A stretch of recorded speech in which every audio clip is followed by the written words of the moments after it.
Welcome to this installment of Clarifying Tax Situations with attorney and CPA David W. Klossing. What is it about cryptocurrency in general that it's so likely to get me either audited or criminally investigated and potentially prosecuted for tax crimes? This is what I'm telling my clients about this subject. The IRS recently did a study where they went and looked at every return filed in the United States, and they searched those returns for the word cryptocurrency, Bitcoin, Ethereum, Lite, Alt, etc., looking for people if they were reporting their cryptocurrency transactions or not. Well, here's the results of that study. In 2013, only 807 individuals reported cryptocurrency-like transactions on Form 8949, using any type of a description related to Bitcoin, for example.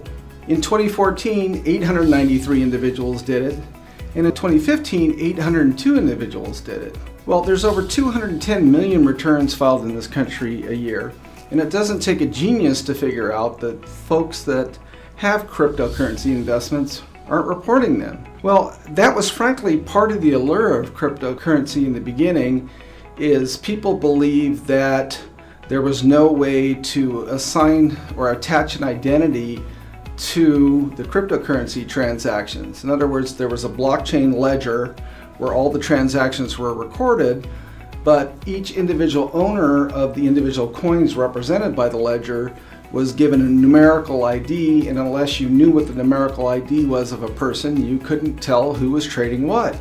Matter of fact, I know from talking to several other of my clients that there's additional steps you can take to cloak your ownership of cryptocurrency. Well, the bottom line is the government decided, well, if people aren't voluntarily reporting cryptocurrency, what we're going to do is we're going to go to Coinbase and do something called a John Doe summons. Under that summons, anybody that had cryptocurrency investments that met the information requirement in the John Doe summons was supposed to be produced.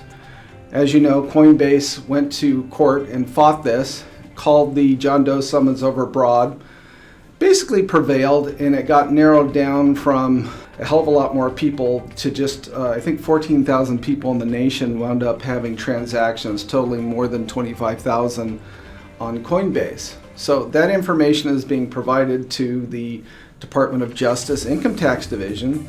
Their sole purpose in finding this information is to look for somebody to criminally investigate and prosecute for tax crimes related to cryptocurrency.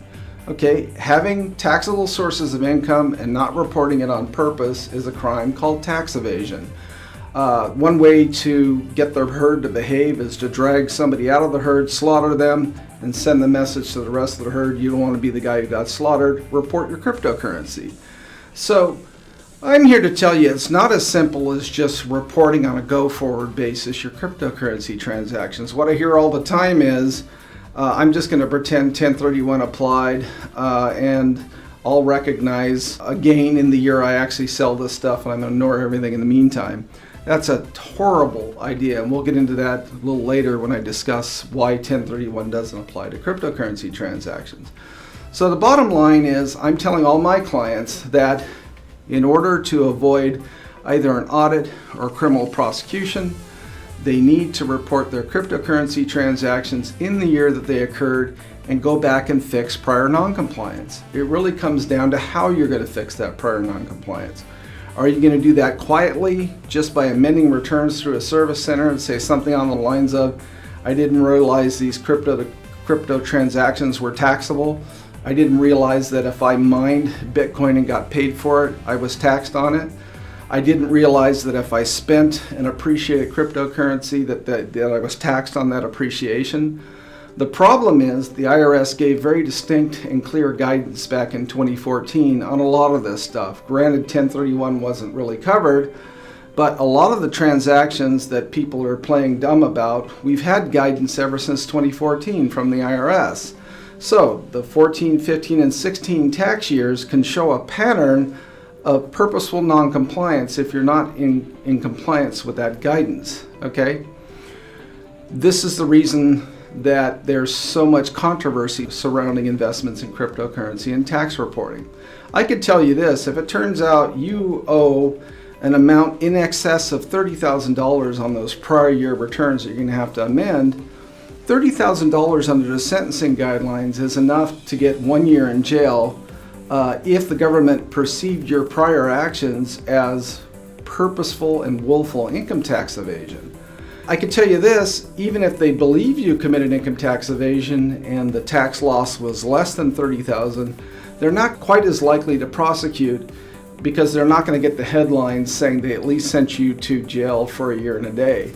So I'm kind of using $30,000 as a dividing line as to when I think about going quiet and when I think about going loud, okay? Now, what's the difference between going quiet and going loud? Going quiet is just submitting tax returns to a service center and putting an explanation on it. Going loud is actually knocking on the door of the Criminal Investigation Division and saying, I'm bringing forth a client who you may believe acted criminally. I'm here to tell you I don't believe they did, but I know you might see that they acted criminally. Therefore, I'm bringing them into a domestic voluntary disclosure.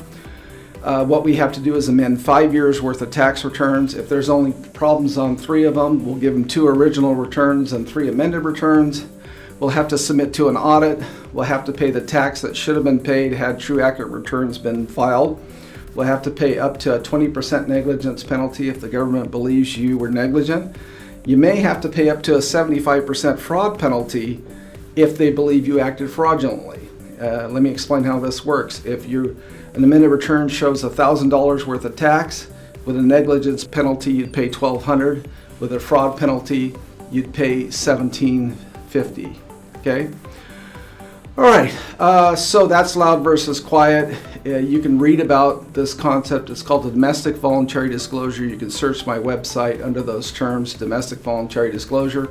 It's basically a policy that says if you self-report your tax crimes or what could be seen as tax crimes voluntarily to us, you knock on our door before we knock on yours, we'll give you an annomini patri, forgiveness of your sins, and a pass on criminal prosecution.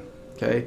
So if you have massive amounts of non-compliance concerning cryptocurrency, you might want to hire someone like me to put you into a domestic voluntary disclosure, go back and fix the prior non-compliance with no fear of criminal prosecution, get right with the government, and that way when you go to fiat on this stuff and all of a sudden there's a $4 million deposit into your bank account and a report, 8300 report goes off to the US government that you've got a deposit in excess of $10,000.